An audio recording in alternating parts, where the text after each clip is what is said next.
interesting heritage coming from my father, who's Basque, which is in the northern province of Spain.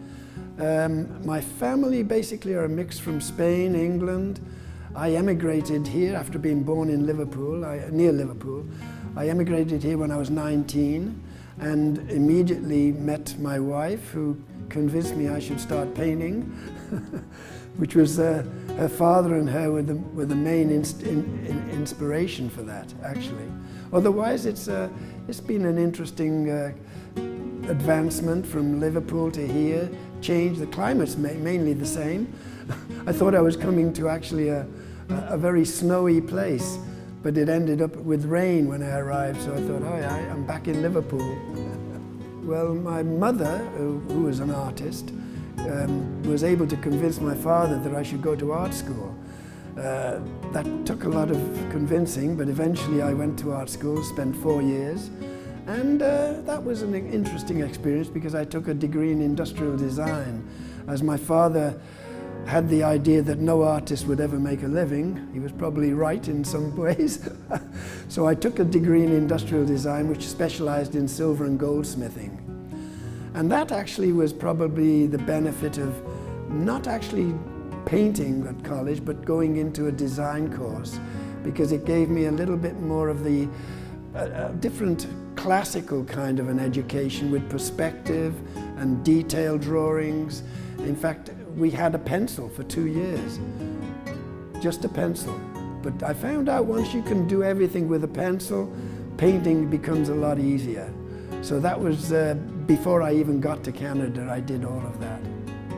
Abstracts to me are a culmination of just about everything I've done before that, every style I've worked with, including cubism, realism, impressionism, painting landscapes, basically figurative paintings, and in the end all of those ingredients work very well when you get to do abstracts. If you straight away went into abstraction before doing all of the other work, I think it would be very difficult to be able to progress through the stages of painting an abstract. You'd probably end up, like I'm sure most people think they can paint an abstract, but there's a difference between a good abstract and a bad one. And for me, a good abstract has to have the composition, the balance, the color, the perspective, and also it should be versatile so that it can be moved and turned in different directions and still be good. The New World to me is basically an idea I had of how to interpret a modern futuristic city. So I've introduced a lot of texture. A lot of the cubes represent the high-rises of the future.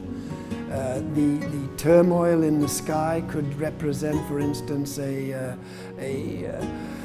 cosmic influence in the futuristic sort of satellites and everything around it, and the perspective of leading into the city would be the dimensions I've used with my detail and my texture afterwards with the coloring.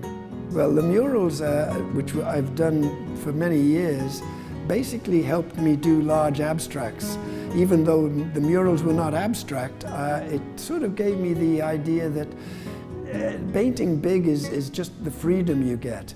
So the very first mural I did was in Chemainus, and that was a native Indian mural with 3 different faces. Each face was like 2.5, 3 meters high. So when you're working that big, the eye would be like nearly a meter across. So you're looking at it, you have to go back 50 yards to look at it to see the perspective, to make sure you got everything in proportion. But that helped me with basically working large with abstracts. So after I did the Chemainus mural, I worked on many other West Coast native murals up in Denny Island with the Halsik Nation. Plus I did a couple in town as well on the Beachcomber factory. So it's been a progressive thing where I work very large on murals, helping me in a sense to develop the feeling I needed to have to work large with abstraction. Basically, I started many years ago with the native paintings because I when I was emigrating to Canada, I happened to have Dan Baker, Chief Dan Baker, was on my immigration boat. And I made friends with him, and we had a great time coming across on the boat for 5 days, and then on the train across to Vancouver. And then I spent probably the first month or two here, mixing with a lot of the natives, the West Coast natives, going to the reservation, eating on the reservation with the families. In fact, I was socializing with natives for the first month or two here before I met my wife. And that started me painting the natives then. He was an artist, Dan Baker. And so from him influencing me a little bit with the native feel, I sort of, today I had the feeling that it was something I felt a lot of passion for. And probably because the heritage and my heritage of the Basque people, we had something in common, I thought, you know, with our background. Because of the fact that they came from a very diverse background, and I came from a very interesting heritage with my family as well.